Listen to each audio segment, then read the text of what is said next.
I still remember the sound of their laughter, shrill, unkind, echoing off the driveway as I stood doubled over, clutching my throat.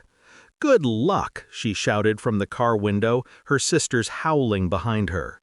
That was the last thing I heard before my vision blurred and the world went white. We met in a coffee shop, of all places. I used to joke that it was ironic, given my allergy. She smiled when I told her I couldn't have anything with nuts. "I'll remember that," she said, stirring her latte. I believed her.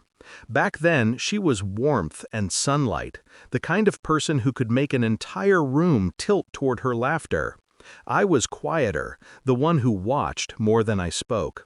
She said that's what she liked, that I made her feel seen. But I suppose everyone wants to be seen, until they realize what's looking back. The first year was good, too good. Then came the smirks between her and her sisters when I entered a room, the whispered jokes that stopped when I walked in. Little things, small, deliberate things, like forgetting to mention what was in the food, or replacing my medication with over-the-counter junk because it's all the same. I didn't react, not right away. I told myself they were careless, not cruel. But that birthday, that night, stripped the illusion clean. She'd cooked my favorite meal, Thai curry, the same dish she used to make when she wanted to remind me she still cared.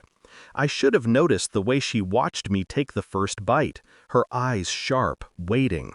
At first, I thought it was just strong spice. Then my throat began to close, my skin burned. I stumbled toward my bag, reaching for the EpiPen. It was gone. Her laughter, that's what I remember most. The sound of it as they climbed into the car. Good luck! Then, nothing. I woke up in a hospital bed, alone.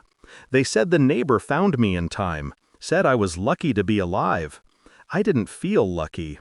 I felt clear. There's a kind of stillness that comes after almost dying. A slow, precise silence where emotion burns out and something colder takes its place. I left everything behind that night. House, job, Mame. I let her think I was gone.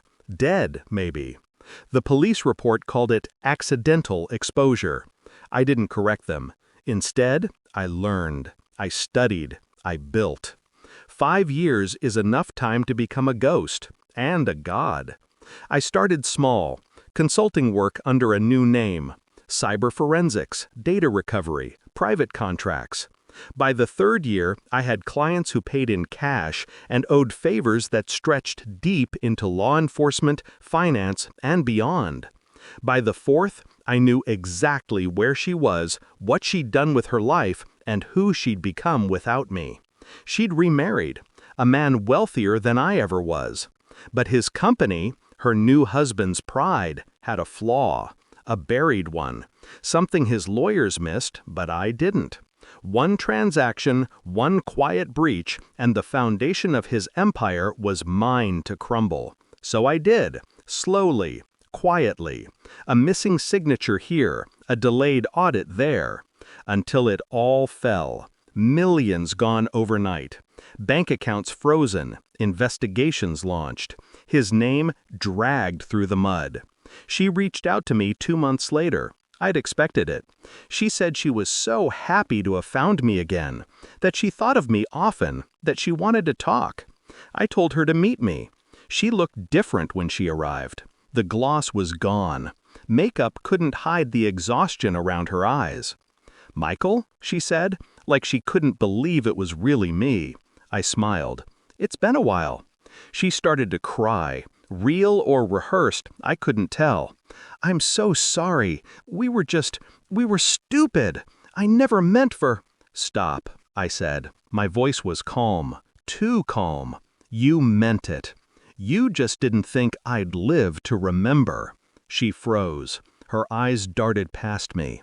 That's when she saw him, the man standing behind me, her husband. I watched her face collapse, confusion giving way to horror. He'd come because I told him the truth. I showed him everything, The messages, the hospital report, even the videos from her sisters bragging about that birthday prank. He didn't say a word. He didn't need to. He just looked at her, then walked out. She tried to follow. I didn't stop her, but the officers waiting outside did. Turns out, embezzlement isn't the only thing they were investigating. Fraud, tampering with insurance claims, attempted homicide.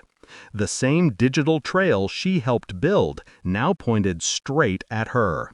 As she was led away, she turned back once, eyes wild, mascara streaking.